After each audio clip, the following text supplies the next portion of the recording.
Halo, assalamualaikum warahmatullahi wabarakatuh. Salam historia. Ketemu lagi dalam pembelajaran sejarah Indonesia hari ini. Kira-kira kalian masih ingat gak kemarin kita belajar tentang apa? Kemarin kita sudah membahas tentang kemaharajaan VOC, Verenigde Oost-Indisch Company. Lalu kemarin kan ada pertanyaan, setelah VOC itu pada akhirnya bangkrut, apakah hal itu menandakan bahwa kekuasaan bangsa barat di Indonesia telah berakhir? Apa kalian sudah menemukan jawabannya? Nah, jawabannya akan kita lihat dalam materi hari ini. Jadi ini saling berkaitan ya. Nah, setelah kemarin kita melihat keserakahan dari VOC yang merupakan kongsi dagang milik Belanda yang pada akhirnya karena keserakahannya mengalami kebangkrutan karena korupsi dari para pegawainya dan juga hutang yang membengkak dan tidak bisa dibayarkan lagi oleh VOC. Lalu, setelah kehancuran VOC, kalian pernah mendengar gak sih bahwa Prancis dan Inggris itu pernah juga loh menjajah Nusantara? Nah, setelah VOC bangkrut dengan gubernur jenderalnya yang terakhir yaitu Jan Pieter Zoon Koen, muncullah ada pengaruh dari Inggris dan Prancis di Nusantara. Kira-kira gimana sih awalnya? Kok bisa? Awalnya kan kita dikuasai oleh VOC dan pengaruh VOC itu sangat kuat. Kenapa tiba-tiba masuk pengaruh Prancis dan Inggris ya? Nah, jadi di tahun 1795 pasukan Prancis menyerbu Belanda. Belanda kemudian berhasil dikuasai oleh Prancis dan dibentuklah pemerintahan baru sebagai bagian dari Prancis yang dinamakan Republik Batav. Itu di tahun 1795 sampai 1806. Siapa pemimpin Republik Batav ini? Yaitu adalah Louis Napoleon yang merupakan saudara dari Napoleon Bonaparte. Nah, ketika tadi Belanda itu berhasil dikuasai oleh Prancis, secara tidak langsung kekuasaan Prancis juga akan muncul pengaruhnya di wilayah koloni milik Belanda tadi, dan salah satunya adalah Nusantara. Begitupun di Nusantara, Prancis ini mulai mempengaruhi sejak tahun 1808 di bawah pimpinan Herman Willem Daendels. Ayo, kalian pasti pernah mendengar tokoh ini kan? Tokoh ini sangat terkenal dengan salah satu kebijakannya, yaitu adalah pembangunan jalan raya pos dari Anyer sampai Panarukan. Nah, tadi ya, jadi fakta yang baru, mungkin ada yang baru mengetahuinya, bahwa Herman Willem Daendels ini merupakan suruhan dari Kekaisaran Prancis. Kekaisaran Prancis ini mengutus Daendels untuk memimpin di Nusantara. Karena tadi Belanda sudah berhasil dikuasai oleh Prancis, otomatis koloni-koloni milik Belanda juga jatuh ke tangan Prancis. Nah, Kekaisaran Prancis ini mengirimlah Daendels untuk memimpin di wilayah Nusantara dan menerapkan beberapa kebijakan yang pada akhirnya tentu bertujuan untuk menguntungkan pihak Prancis. Nah, yang pertama ini hasil dari pembangunan yang bahkan kita kenal sampai sekarang, yaitu pembangunan jalan raya pos dari Anyer Banten sampai Panarukan Jawa Timur. Lalu didirikan benteng-benteng pertahanan yang sekarang masih ada peninggalannya, yaitu Benteng Lodewijk di Surabaya. Lalu ada Benteng Nestor Cornelis di Batavia atau Jakarta yang kita kenal sekarang. Lalu selain itu membangun pangkalan laut di Merak dan Ujung Kulon. Ini Pelabuhan Merak ya di Banten dan Ujung Kulon. dan membangun angkatan perang dan pabrik senjata. Inilah dia kebijakan-kebijakan yang diterapkan oleh Daendels pada aspek pertahanan dan militer selama memimpin di Nusantara. Walaupun kita lihat masa pendudukan atau kepemimpinan Daendels ini dari tahun 1808 sampai 1811 yang artinya hanya berlangsung selama 3 tahun, tapi begitu banyak sekali pengaruhnya dan berbagai kebijakannya ini berpengaruh sampai semua lapisan dan berbagai aspek kehidupan masyarakat. Sebentar kan kalau secara tahun. Nah, inilah dia tadi ya, ini merupakan salah satu pembangunan hasil dari Daendels yang sampai sekarang peninggalannya itu ada, yaitu adalah The Groot Postweg atau Jalan Raya Pos tadi yang membentuk dari Anyer, Banten sampai ke Panarukan, Jawa Timur. Kalau kita melihat, ini jaraknya sangat panjang, yang berarti pembangunannya juga memakan banyak anggaran, banyak tenaga, banyak sekali pengorbanan yang ada, yang bisa kita lihat nih di pembangunan The Groot Postweg ini. Dan pembangunannya pun ini tadi ya dikenal dengan memakan banyak korban jiwa sebetulnya, karena dalam pembangunan Jalan Raya Pos ini banyak pribumi atau rakyat Indonesia yang dipekerjakan secara paksa untuk melakukan pembangunan Jalan Raya Pos ini. Ayo, kerja paksa itu istilahnya apa? Istilah lainnya? Istilah lainnya adalah kerja rodi ya. Nah, selanjutnya, selain tadi kita melihat berbagai kebijakan dalam aspek militer dan pertahanan yang diterapkan oleh Daendels selama di Nusantara, ini ada juga nih kebijakan-kebijakan yang diterapkan dalam aspek pemerintahan.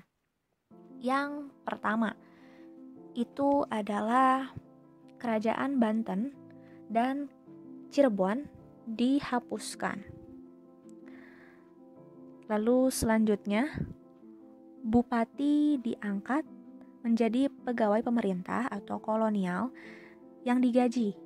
Sekalipun demikian, para bupati masih tetap memiliki hak-hak feodal tertentu. Dan selanjutnya, Daendels membagi Pulau Jawa itu dalam 9 prefektur atau wilayah keresidenan, dan masing-masing prefektur ini dikepalai oleh seorang prefek. Setiap prefek langsung bertanggung jawab kepada gubernur jenderal di dalam struktur pemerintahan kolonial. Oke, berarti secara nggak langsung maksud dari keresiden ini sama kayak provinsi yang kita kenal sekarang. Jadi tadi 9 prefektur sama dengan 9 provinsi dan dipimpin oleh seorang prefek atau sama dengan gubernur yang kita kenal sekarang. Gitu ya. Nah, selanjutnya itu adalah membatasi kekuasaan raja-raja di Nusantara. Jadi adanya pembatasan secara ketat kekuasaan raja-raja di Nusantara ini oleh Daendels. Jelas ini merupakan usaha dan upaya Daendels untuk bisa menguasai wilayah Nusantara dan mengendalikan pemerintahan di Nusantara yang pada saat itu memang masih dalam bentuk kerajaan-kerajaan. Selanjutnya, ini adalah kebijakan Daendels untuk melancarkan upayanya dalam menguasai wilayah Nusantara. Nah, yang pertama itu adalah memaksakan terlaksananya perjanjian-perjanjian dengan para raja. Nah, ini contohnya tercermin pada saat terjadinya perjanjian dengan penguasa Surakarta dan Yogyakarta. Ketika saat itu Daendels memaksa agar perjanjian ini bisa dilakukan. Gitu. Jadi intinya menghalalkan segala cara untuk mewujudkan keinginannya. Selanjutnya ada pemungutan pajak. Lalu upaya pemungutan pajak ini ya bertujuan untuk meningkatkan usaha pemasukan uang supaya Perancis memiliki pemasukan yang lebih besar, maka dari itu Daendels melakukan pemungutan pajak dan adanya penjualan tanah-tanah pada pihak swasta. Jadi Daendels juga melakukan penjualan tanah-tanah yang ada di wilayah Nusantara itu dijual kepada pihak-pihak swasta. Yang ketiga adalah meningkatkan penanaman tanaman yang laku di pasaran, seolah-olah seperti wajib tanam ya. Jadi bahan-bahan atau tanaman seperti kopi, rempah-rempah itu cengkeh, palawija, teh itu wajib ditanam untuk lagi-lagi tadi supaya Prancis itu memiliki keuntungan yang besar. Dan selanjutnya ada wajib menyerahkan hasil tanam. Jadi tadi ya, setelah wajib menanam tanaman tertentu, hasil panennya juga wajib nih untuk diserahkan kepada pihak Prancis atau pada saat itu dipimpin oleh Daendels. Jadi jelas ini merupakan contoh juga dari praktik kolonialisme, karena kalau kita lihat dari kebijakannya, jelas-jelas bahwa Prancis ini ingin mengeruk sumber daya alam, juga sumber daya manusia yang dimiliki oleh Nusantara secara besar-besaran untuk mengalami keuntungan yang besar bagi dirinya sendiri, gitu kan. Nah, setelah tadi dipimpin oleh Daendels di tahun yang sama, yaitu di tahun 1811. Tadi kan Daendels juga berakhir di tahun 1811. Nah, lalu di bulan Februari tahun 1811 ini terjadi peralihan kepemimpinan, yaitu dipimpin oleh Jan Willem Jansen. Nah, bisa kita lihat bahwa di sini kepemimpinan Jansen itu sangat singkat sekali, hanya dari bulan Februari sampai September.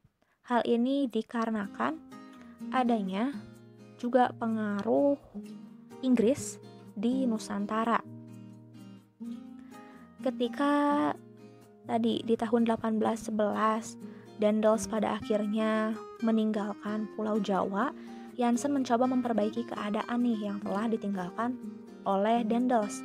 Tapi di tahun 1811 ini Nusantara atau dikenal juga dengan nama Hindia Belanda itu juga sudah jatuh ke tangan Inggris.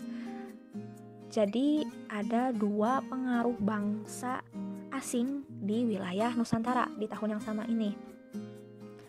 Maka dari itu, karena adanya dua pengaruh tersebut, pada akhirnya di tahun 1811 ini dilakukan perjanjian Tuntang. Ini antara pihak Prancis dan pihak Inggris yang berisi Pulau Jawa dan sekitarnya jatuh ke tangan Inggris. Lalu semua tentara pemerintahan Daendels menjadi tentara Inggris dan orang-orang Belanda dapat dipekerjakan oleh Inggris. Jadi secara tidak langsung isi dari perjanjian Tuntang ini berpihak ini sama Inggris ya. Ini isi perjanjiannya semuanya menguntungkan pihak Inggris dan secara tidak langsung juga mengisyaratkan bahwa Prancis yang diwakilkan oleh Jan Willem Jansen ini harus meninggalkan Nusantara. Nah, ketika tadi pengaruh Prancis sudah tidak ada lagi di Nusantara, kemudian di tahun 1811 muncullah pengaruh Inggris di Nusantara yang pada saat itu dipimpin oleh Thomas Stamford Raffles. Atau mungkin kalian lebih familiar dengan Raffles, Stamford Raffles. Gitu ya. Nah, ini nih di tahun 1811 ini mulai ada pengaruh Inggris, lalu diwakilkan oleh wakilnya yang bernama Thomas Stamford Raffles yang memiliki kebijakan-kebijakan. Yang pertama adalah menghapus kerja paksa dan melarang perdagangan budak, lalu membebaskan tanaman yang akan ditanam oleh rakyat, menghapuskan pajak hasil bumi atau kontingenten dan penyerahan wajib atau verplichte leverantie, dan memperkenalkan sistem sewa tanah atau land rent, dan membagi Pulau Jawa menjadi 16 keresidenan. Kalau kita lihat kebijakan-kebijakan dari Raffles ini cenderung lebih manusiawi dan humanis ya dibanding dengan kebijakan dari Daendels. Intinya Raffles ini memperbaiki sistem atau kebijakan yang diterapkan sebelumnya, yang lebih sebelumnya kan tidak manusiawi. Ada tadi kerja paksa atau krodi, lalu ada penyerahan pajak hasil bumi dan pajak tanaman. Nah, di sini Raffles mulai menerapkan kebijakan-kebijakan yang lebih longgar. Nah, ketika menduduki wilayah Nusantara, Raffles juga cenderung sangat memperhatikan atau tertarik dengan flora fauna yang ada di Nusantara sampai melakukan penelitian secara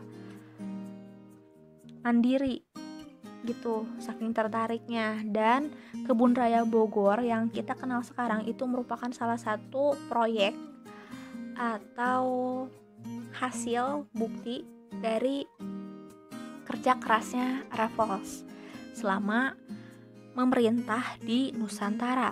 Dan penemuannya pun ini nih berbuah, yaitu penemuan dari spesies bunga bangkai atau makanya ini bunga bangkai ini dinamakan Rafflesia arnoldi. Itu ya tadi ditemukannya oleh Thomas Stamford Raffles saat menduduki wilayah Nusantara. Dan karena kecintaannya terhadap Pulau Jawa, Raffles ini sampai menulis juga loh buku tentang sejarah Pulau Jawa atau orang-orang Jawa yang berjudul The History of Java. Gitu, mungkin ini fakta menarik juga ya bagi kalian yang mungkin baru tahu gitu tentang hal-hal ini. Walaupun tadi sisi lain Raffles ini tujuannya melakukan politik kolonialisme sebagai wakilnya Inggris di Indonesia, tapi ada juga bentuk-bentuk atau peninggalan yang secara tidak langsung hal-hal ini juga berpengaruh atau kita masih bisa kita manfaatkan dan kita gunakan sampai hari ini. Seperti itu. Terima kasih sudah mengikuti pembelajaran hari ini. Kira-kira apa sih yang bisa kalian simpulkan di materi hari ini? Jika ada pertanyaan, silahkan tulis pertanyaannya di komentar.